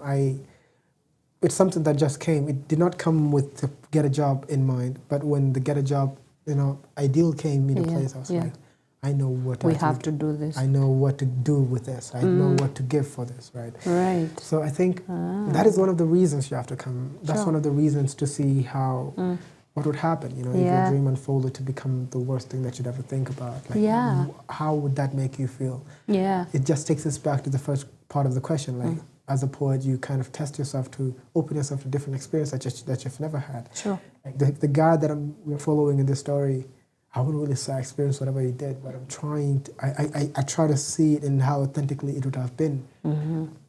Portraying it in a way that this is the real thing that would have happened, right? Yeah. Yeah, and how naturally he would have reacted to whatever was happening. It was just crazy. So, yeah, and that's the second reason. The third reason is that we're going to be having music, right? And what's good if not music? We're going to be having great vocalists out there, the great band are just there as you kind of just take this in, right? So we're going to be having an immersive musical experience, and it's just a couple of hours, but you go home, refresh, and go to bed and have sweet dreams. Right. After getting a job. Yeah, and kind of, I don't want to, this is a concept, of course, right? It doesn't mean that you'll get a job or call tomorrow morning. Yeah. But it is a concept. Well, it would be nice, though. It would be nice. It would be nice. Right? It would be nice. What the universe has for us is what we look for. But it is that experience. We want you to connect with because I feel art is something that no matter what space that you are in, even if you're in the medicine, you are in entrepreneurship, you are in whatever space that you might be, political, all this other stuff, you can always connect with art. That is right. And as a person who has a lot of stories to tell and a vast array of experience to tell it from, how do you choose the stories you tell? Should I say it? That this is a good question? Yeah, this is a very good question. My goodness. The next time you ask me a question, you have to do that the same. Fantastic. It's fine. It's going to be our thing now. Yeah. Most importantly, I hope my boss is watching. Most importantly. Of course. True. Yeah. Then I put you on the spot there, huh? Yeah, you see, how do I decide the stories that I choose to tell? Yeah, because there's a lot to choose from. First thing is, okay, I'm just going to take you through the creative process of everything. Sure. Right? Sure. Got all the time. Yeah, so for me, when I set to do something, I don't have a kind of pre-conditioned idea in mind, right? If I do, it's there and then, right? And most of the things that I do, most of the time, I just have to dedicate a space for it, right? You have to go, step away and live it a little, right? For me, I understand that, but I really want to kind of challenge the idea, and that's why I came with the perspective that this is not about me. So I opened myself to it, and this is how the creative process happened. I sit, right, either with a phone or a book, right? And because we have this gap, the block, we can call it the artist block. Most of the time it's the writer's block as well. Artists have a lot of blocks. Yeah. But I chose to kind of make a way around it. I challenged myself saying the first word, however ridiculous, put it down and build on that. There's no excuse or no making way around it. Yeah. And yeah, so I would sit for around maybe 20 to 30 minutes waiting for that first line to come in. Yeah. But it would take longer. Right. Because you're thinking of this word comes in and it doesn't feel right. This word comes in and it doesn't feel right. And then I was like, no. When you sit down instantly, the first word that comes, the first line that comes, put it down. Even if you don't have context, if you don't have anything that you do, build context, build whatever you do, and just lead from it. Don't change it. I had to be strict with that. And it has been really crazy that some of even this right now, this was a dream, came out of that. It came out of that process. I have some of the most powerful things that I would never have thought I would have written from just that. Yeah. Right? I wrote a poem called All the Level Now, right? And the way it started is just really, it's like start and finish. Like there's nothing that could come from that because the first line was like, we came, then we left, and that's all the level now. That's just the first line. I mean, I myself was like, this is ridiculous. Why am I even writing this? Right? It took me 2 hours to actually really finish the story. But the way it actually unfolded, unfolded in a really 3-part sort of story that explored the journey of 3 brothers. I think a story of one brother called Future, right? And he had these other brothers as well. You can guess the names, present and past. Yes. And then it goes on in this. The story actually was deep for me when I actually went again and I read it, because after I finished, I just didn't want to look at it. Yeah. Came back the next day, I was like, wow. So that process is kind of like been the cycle for me. Every time, from 30 minutes now, trimming down to 20, 10, now even 5, even most of the time when you sit instantly, it comes and then you build on that, because you build that trust with yourself. You know, whatever comes, it's just there. We can always make something up from it. Right. And it kind of come up in a way. And now, that's how it has been for me, the process. And I think it has really also evolved into how I tell stories, because when you see the person actually really in that story, you know that there's another person out there, because if it's not your experience, you know that, okay, someone else will definitely connect with that as well. Yeah. So that is how it comes about, and that's how the creative process comes about. And it has really evolved in a way. It has helped me kind of just grow as an artist. One key thing I would like to actually point out of this as well is that it's kind of like a hack to, and a lot of artists would relate, is when you have nothing to write about, then you write about not having anything to write about. Got it. Right? Right. So that is how you work your way. That's how I worked my way around blocks. Right. I would stay there for like close to an hour, right? Even waiting in the start, right? And then I'm like, damn, this is frustrating. Nothing is coming, so I'm just gonna write about nothingness. Yeah, like I guess. what is really happening? And you start just writing about it, right? Yeah. There was a time, I think the first line was, another poem says, inspiration will come, but not today. I mean, why are you telling me that? Yeah. Right? That's what I was telling myself. Yeah. And then inspiration will come, but not today. And then it follows another, it immediately, instantly came. It came with a story of a guy lost in a blizzard or something. Okay. And then it connected with it, you know, kind of just talking about if this guy doesn't continue because waiting for the blizzard to stop, he does not know when the blizzard will stop. Even if he is contemplative on taking the next step, maybe he might fall off a cliff because he does not see the direction. If he chooses to stay in the same place, he's not going to get home. So what does he do? He has to keep going. So the same thing. If inspiration doesn't come, don't just stand still. Yeah. It's like kind of like a word back to whatever I was having. Yeah. It's like, hey, I'm not coming. You're not going to find what you're looking for. Yeah. But if you're not going to find what you're looking for, this is what you can do. It does not mean that you stop because you can't find what you're looking for. And that is how kind of shaped my journey. And now to answer your question, building on that, is because the stories are not for me. Because I don't come up with them. Yeah. I believe and I position myself as someone who just tells them. Sure.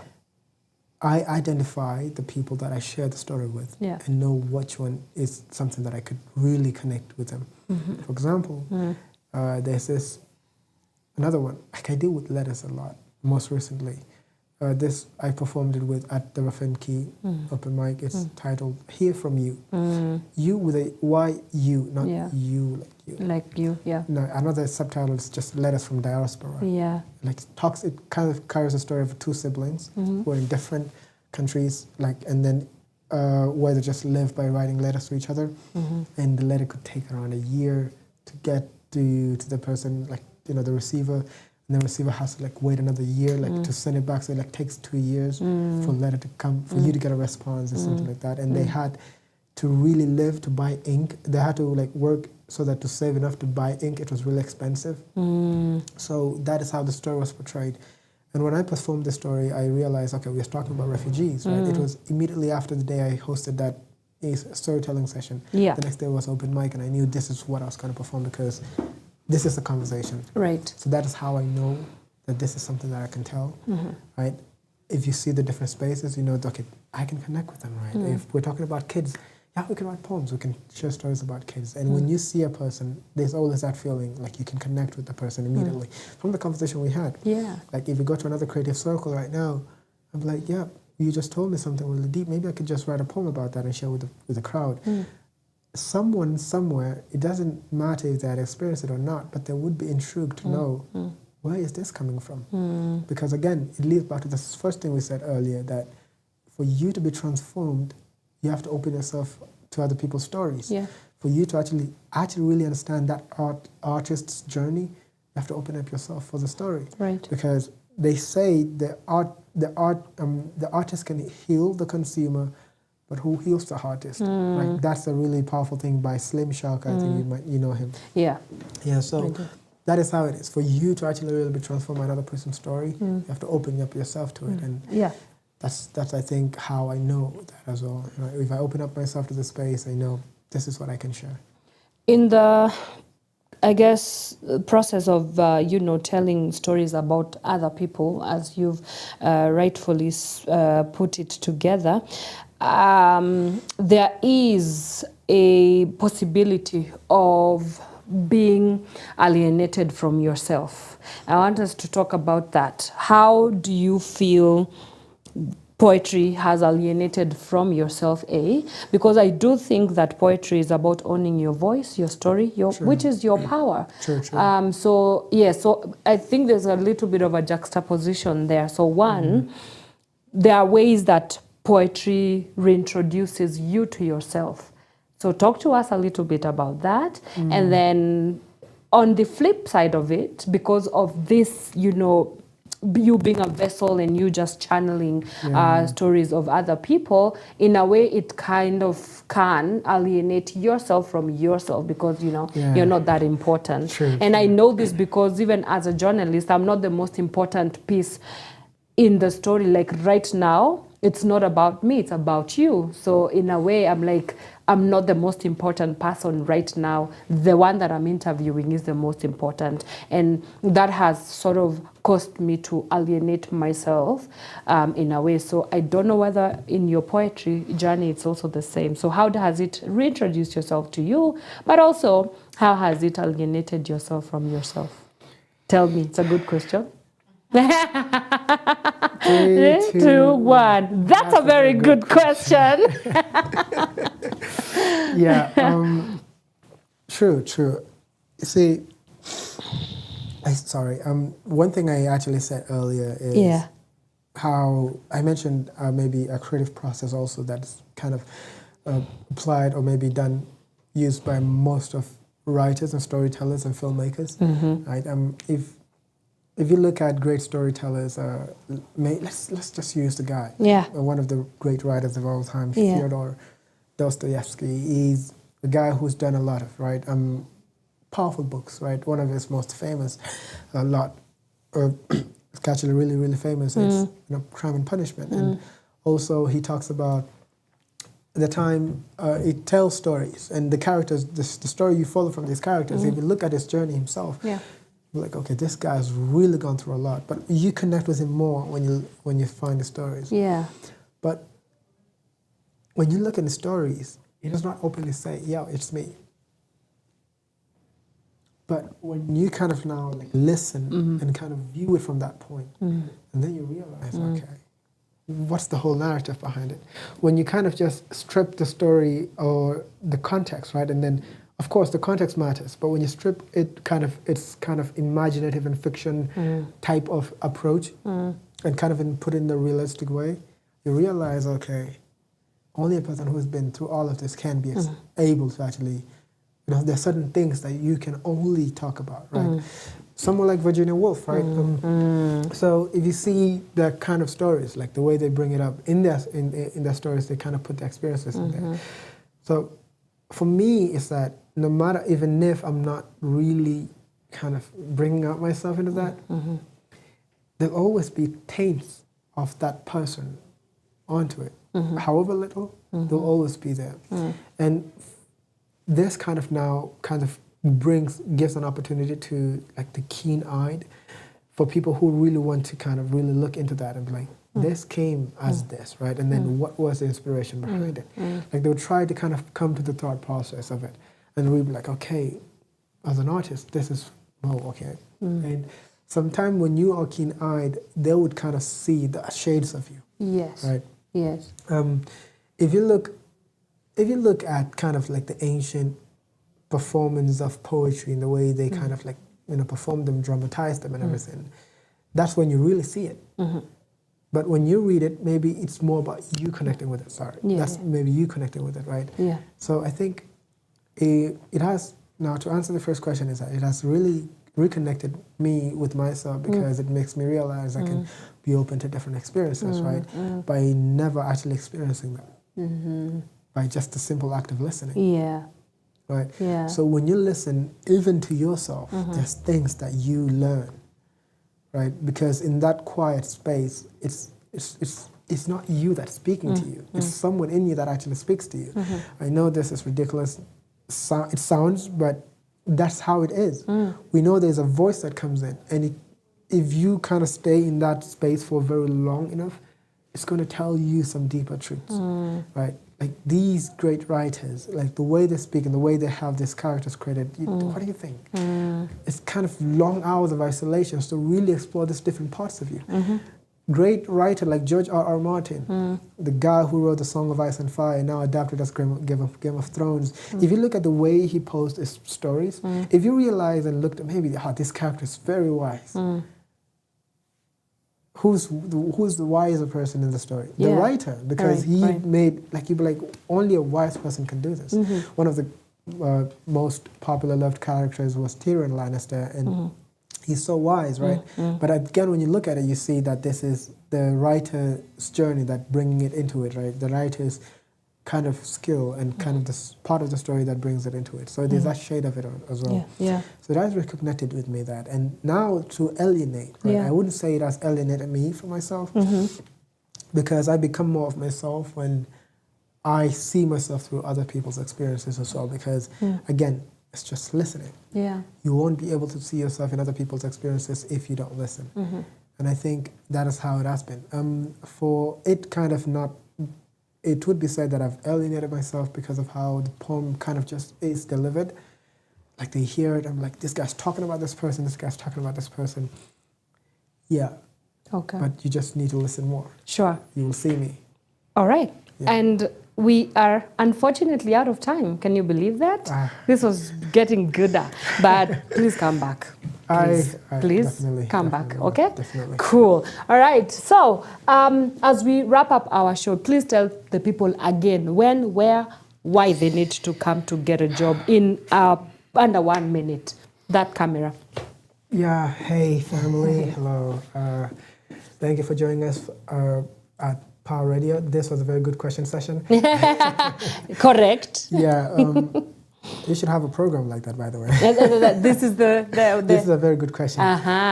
We can work on it together. Definitely. Definitely.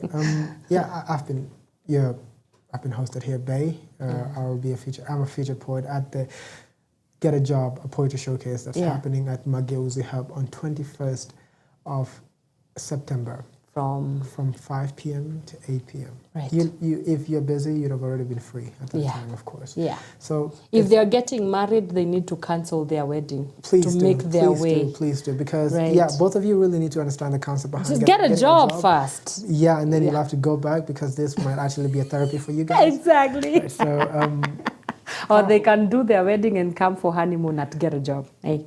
Yeah. I mean, before 21st, if that can happen before 21st, drop your life, guys. Awesome. So the tickets are in the details. Like it goes normal tickets at 1,000, VIP 2,000, and if you come as a group of 5, you have a fair discount. That's just 4,000. Right. Join us for a really good experience. Poetry and art connects us more, and no matter where you are, even if you've never heard poetry in your life before, please come that day. Cool. And that leads us to the end of our discussion this morning, Bay. This has been so cool, and we will keep the good questions coming in. It's an honor. It's an honor as well. Thank you so much for the privilege of your time, and I can't wait to see you on that day, on that stage, and also just can't wait to see where this journey leads you to. Really, the world is your oyster. Go and get it. Grab definitely. it. Yes, Grab it, go grab it. Yeah. But thank you so much. Thank you. Thank you, guys. And also to you, thank you for making the time to wake up with us on this Friday morning. That has been our time on the the Power Morning Drive Friday edition. We do this again on Monday. But before I let you go, and let me tell you what's coming up. At 11 a.m., please join Miss Caroline Murote. She comes in with Shiversations. And then later on the program, we are going to be back with the gang from 1:30 all the way till 3:30. We are going to be having a very good, a good time at the Power Up show. It's a home of hot topics and even hotter takes as well. So please do join me. The boys are going to be joining me from 1:30 all the way till 3:30. And of course, later on the show, on the program is going to be Miss Flozz.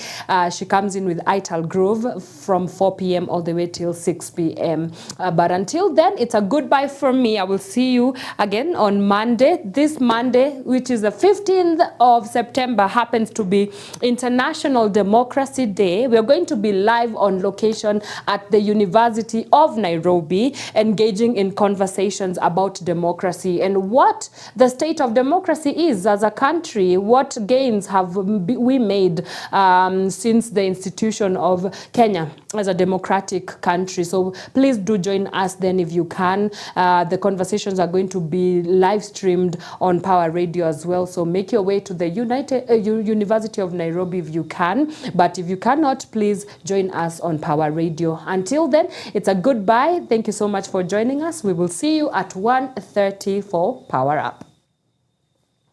From sunrise to sunset, all day and night. Power Radio.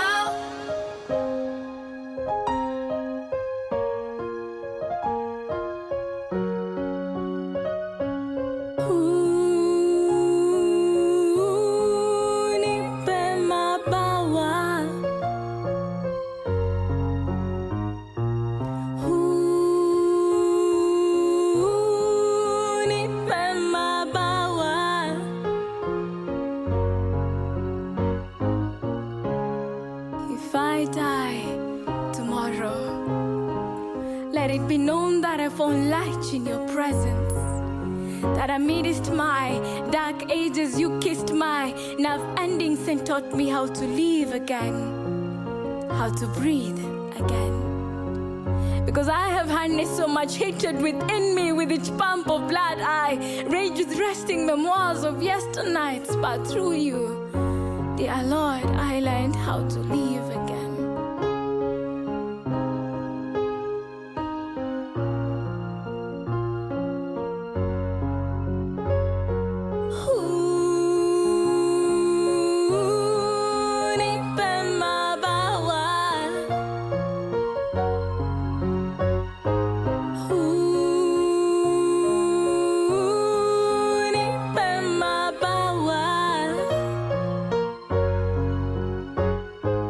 It could be filthy, but this is my story. But this is not my song, 'cause barely at the age of 14 I met cutthroat. Slashing through my childhood, she read through my dysfunctional face, had me thinking we were intertwined by fate. Cutthroat. Only God knows the many times that tears have been my enemies and pillows my frenemies. Every time I had to empty my bowel for him. Cutthroat.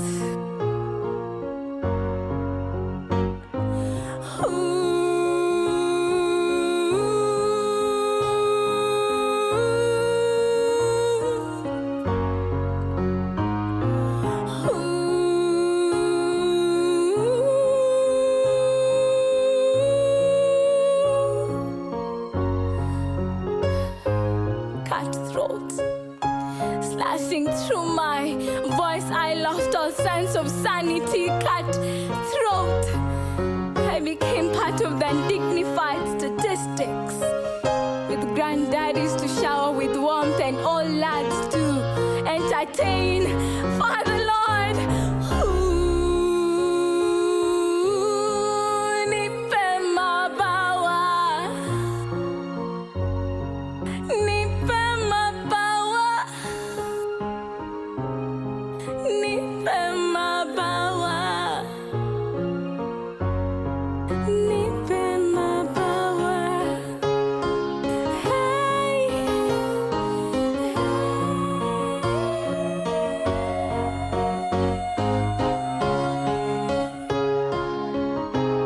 so if I die tomorrow, let it be known that I found light in your presence, that amidst my dark ages, you kissed my nerve endings and taught me how to live again, how to breathe again.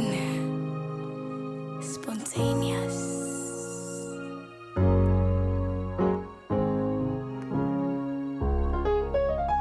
From sunrise to sunset, all day and night.